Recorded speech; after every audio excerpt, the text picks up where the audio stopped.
IVM. Hi, I'm Utsav, a behavior researcher by training and a slow traveler by passion. Postcards from Nowhere is a travel podcast where I condense a decade of travel experiences and explore not just the where, but also the why and how to travel. My stories emerge from slow traveling the less explored parts of the world: Bosnia and Herzegovina, Armenia, Uzbekistan, and even China. At the end of each story, I give practical tips and new ideas about how to travel better.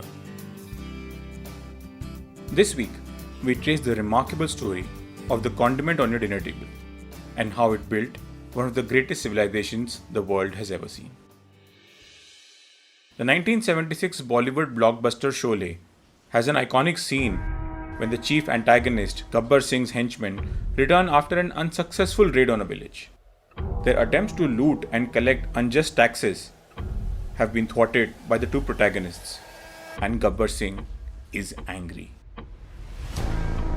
He chastises his men, and one of them, who goes by the name Kaalia, pleads,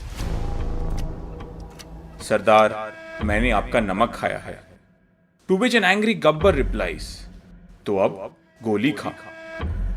But long before Kaalia and Gabbar were discussing loyalty and salt in an over-dramatized scene in Sholay, a civilization close to India was having a completely different experience.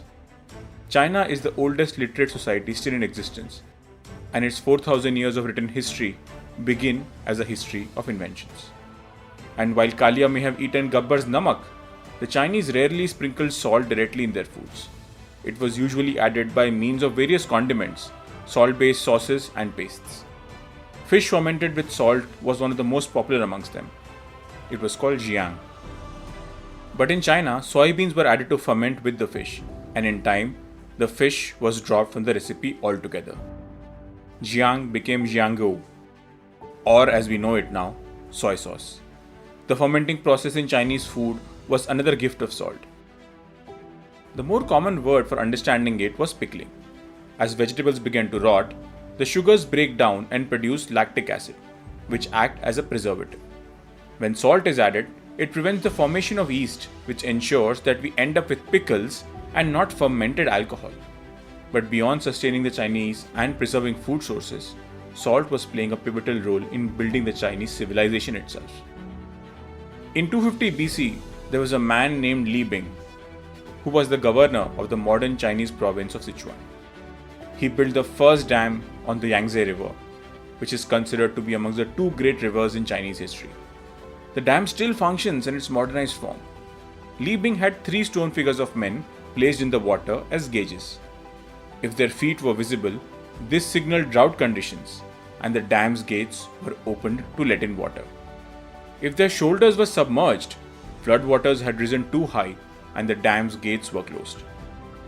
Because of this dam system, the plains of eastern Sichuan became an affluent agricultural center of China and continues to be so. As Li Bing continued to work, he made a key discovery. He found that natural brine, from which salt was made, did not originate in the pools where it was found, but seeped up from underground. In 252 BC, he ordered the drilling of the world's first brine well. But all was not well. People who worked in these wells often fell sick and sometimes even died. Occasionally, a tremendous explosion would kill an entire crew. The workers believed that an evil spirit from the underground was rising up and causing destruction. By 100 AD, they understood that the invisible substance could be lit on fire and found ways to control it using bamboo tubes and mud. They began to evaporate brine and make salt, making it the first known use of natural gas in the world. Li Bing lived during one of the most important crossroads in Chinese history. A unified China had emerged after centuries of war, and now the unified state began debating the nature of government and the rights of rulers. At the center of the debate was salt. Because for centuries, Chinese government saw salt as the source of state revenue. The ancient character for salt, yan, is a pictograph in 3 parts. The lower part shows tools, the upper left is an imperial official, and the upper right is brine.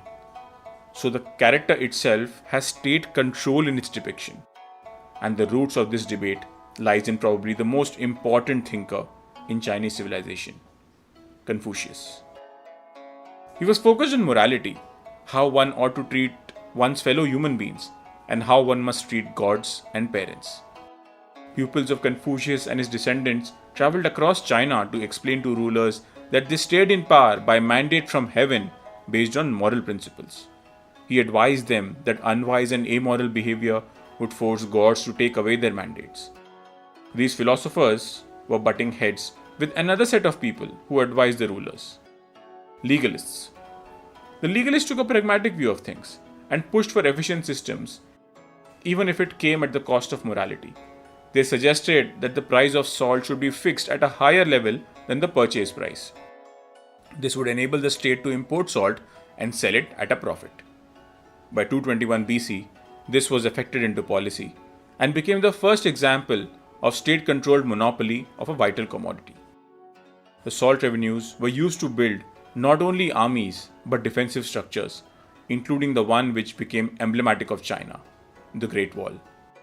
While China was consolidating internally, it still had to ward off threats of Huns and nomadic invaders from the north out of China. At the time, it was probably the most advanced civilization on earth and expanding its territories in other directions. In 104 BC, Chinese armies marched towards the west, and a former Greek kingdom called Sogdiana with its capital in Samarkand was captured. But multiple campaigns like these needed to be funded, and the tax on salt came to the rescue. As the Chinese empire's fortunes waxed and waned, tax came to be abolished and reinstated. But beyond that, salt allowed the Chinese to argue on fundamental principles: the need for profits, the rights and obligations of nobility, aid to the poor, taxes, and the dividing line between rule of law and anarchy. I think it would be safe to say that these issues are unresolved, and modern nations continue to struggle with them. Salt is such a common ingredient that we take it for granted. But if we look back at the Chinese example, everything from soy sauce to statecraft was influenced by it. Maybe it would do us good that once in a while we sit back and think of people and things in our life we take for granted, and be grateful for that salt of our lives. If you like this podcast, don't forget to check out other interesting podcasts on the IVM network. You can listen to us on the IVM Podcast app or ivmpodcast.com. You can also follow us on our social media. We are at IVM Podcasts on Twitter and Instagram. If you want to reach out to me, I am Utsav Memory on Twitter and YVTravel42 on Instagram.